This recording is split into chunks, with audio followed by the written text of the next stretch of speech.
This is the one about temporary buy downs versus permanent buy downs.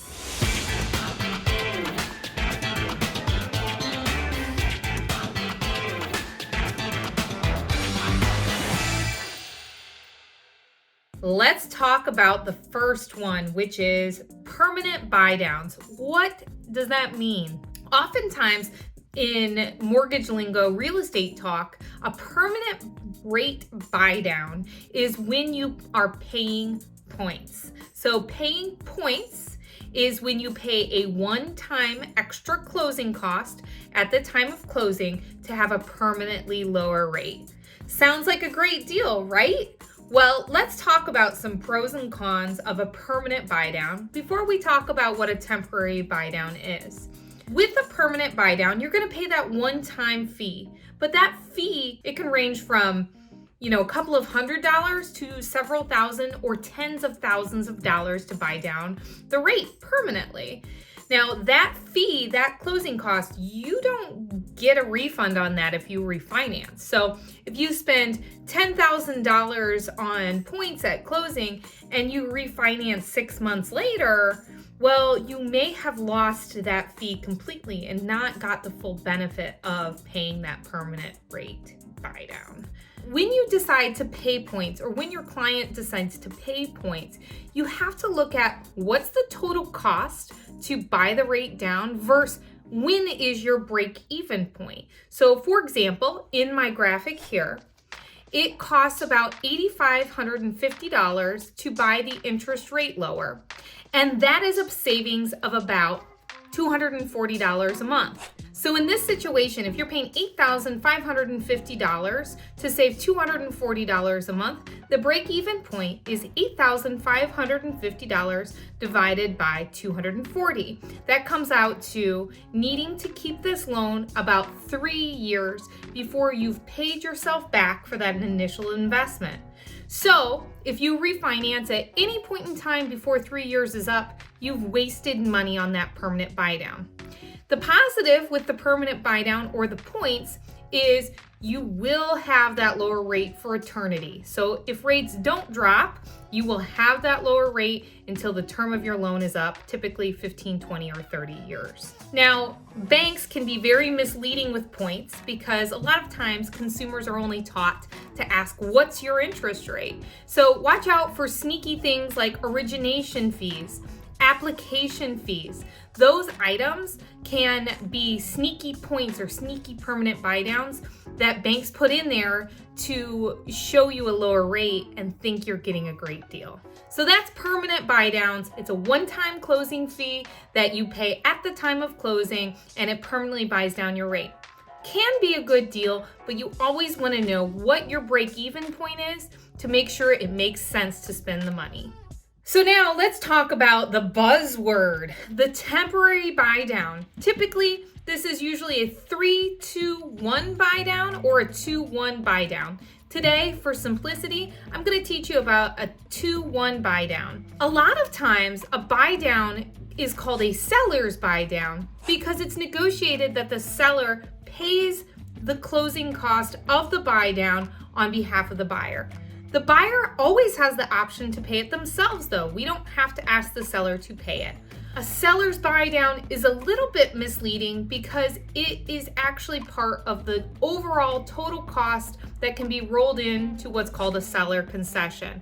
I'll be doing videos on seller concessions at a later time, but for now, the seller can fund the buy down or the buyer can fund the buy down. How a 2-1 buy down essentially works is whatever the going rate is that day, for the first year of the mortgage, you're going to get a 2% lower rate for those first 12 months. So if the going rate is 6.375, you will get the 4.375 every month for the first year. Exciting, right? That can help immensely with cash flow. For the second year, you're going to get a 1% lower interest rate each month than the going market rate. So in our original example, you'll then get 5.375 for that second year. The third year, you go to the original rate that was at the beginning, the 6.375.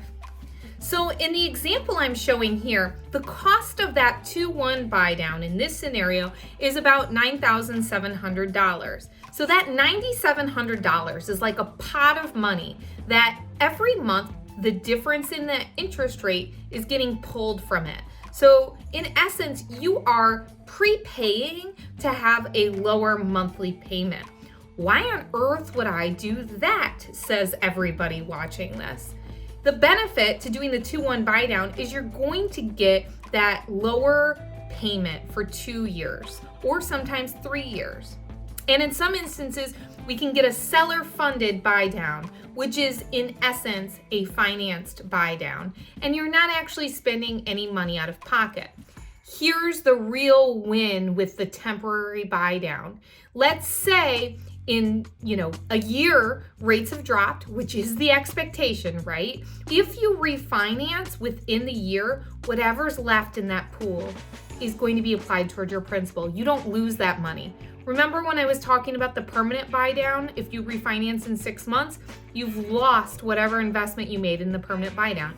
In a temporary buy down situation, there's no way for you to lose money on that buy down. You will always have whatever's left in that buy down applied towards principal if you refinance before that 3-year mark. That's why I love the 2-1 or the 3-2-1 buy down. It makes a lot of sense for clients. A lot of people will say to me, well, why don't I just do an adjustable rate mortgage? Then I'll get a lower monthly payment. In my personal humble opinion, an adjustable rate mortgage is not for the majority of home buyers. I talk to 900 people a year plus about their finances. I see what goes on in most households and how people live in their capacity for savings. An adjustable rate mortgage means that at some point in the future, the rate may adjust up or down. The concern is most families are not prepared for their mortgage payment to fluctuate several $100s or more one way or the other, especially in the up direction. In the case of the 2-1 temporary buy down, there's no risk of not knowing what your payment's going to be. With an adjustable, there's a risk that you may not know what your payment's going to be, or you may not be able to refinance by the time you get to where that payment might be adjusting. So adjustable rates give me the heebie-jeebies for the majority of clients.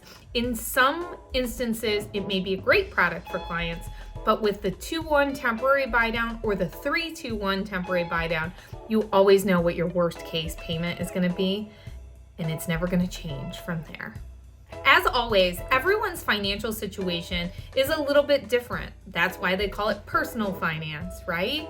So a permanent buy down might be a great idea for some folks, where a temporary buy down might be a great idea for others, and adjustable could be a great idea for a third set of people.